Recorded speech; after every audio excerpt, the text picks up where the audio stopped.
Asalaamu calaykum. Maanta waxaan ka hadli doonaa 10 wadan ee ugu dadka badan wadamada Islaamka. Balse dadka qaar ayaa waxay isweydiin doonaan waa haddii lacala ay ka waayaan 10kan wadan wadanka Soomaaliya maxaa ku dhacay. Balse taas micnaheeda ma aha in Soomaaliya ay ku yar yihiin Islaamka, balse Soomaalida ayada ayaa tira ahaan aad uga yar wadamadan kale. Balse Soomaaliya waa wadan boqolkiiba boqol muslimiin ah. Fadlan haddaad nagu cusub tahay, subscribe noo saar si aad noola socoto fiidiyowyadeenna dambe oo aan soo gelin doono. Morocco waa wadan dhaca waqooyiga qaaradda Afrika, waxaana ku nool 32.3 milyan oo qof oo muslimiin ah, taasi oo ka dhigan 99.9% boqolkiiba muslimiin dadka ku nool wadankaasi.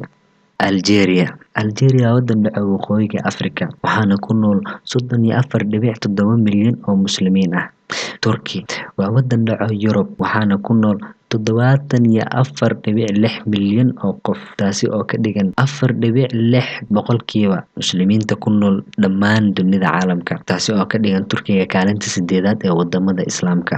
Iran waxaa ku nool 74.4 milyan oo muslimiin ah, taasi oo ka dhigaysa boqolkiiba 90 Shiiciyiinta muslimiinta ah, taasi oo ah 40 boqolkiiba muslimiinta ku nool dunida kale. Nigeria waa wadan dhaca galbeedka Afrika, waxaana ku nool 75.7 qof oo muslimiin ah, taasi oo ka dhigaysa 47.9 boqolkiiba bulshada ku nool Nigeria in ay yihiin kuwo muslimiin ah, halka inta soo hartana ay yihiin Kirishtaan.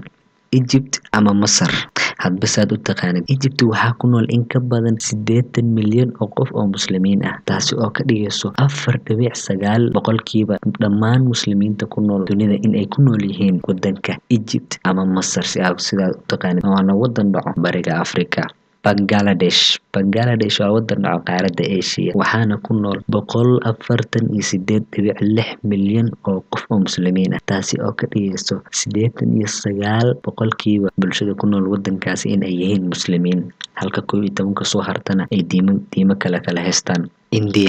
India waa wadan dhaca qaaradda Asia, waxaana ku nool 177 qof oo muslimiin ah, taasi oo ka dhigayso wadanka 3aad ee ugu dadka badan wadamada muslimiinta ah, waana nambarka 3aad tirada ugu badan ee muslimiinta, waxayna ku nool yihiin Hindiya, taasi oo ka dhigaysa boqolkiiba 14.6 bulshada ku nool India in ay yihiin muslimiin. Tirakoob la sameeyay 2013 ayaa sheegaya in wadanka Hindiya ku noolaayeen waagaas 1.2 bilyan oo qof, waa tiro aad u badan. Pakistan, wadanka dariska la ah India, waxaa ku nool 11 boqolkiiba muslimiinta caalamka, waxayna gaarayaan 178 qof oo muslimiin ah, taasi oo ah bulshada ku dhaqan Indonesia waa wadanka ugu muslimiinta badan wadamada caalamka, waxaana ku nool 204.8 milyan oo qof oo muslimiin ah ee tirada dadka Indoneesiyaanka ah, waana wadanka koowaad ee ugu muslimiinta badan wadamada caalamka, asagoo ah 88 boqolkiiba in ka badan muslimiin inta wadankaasi ku nool.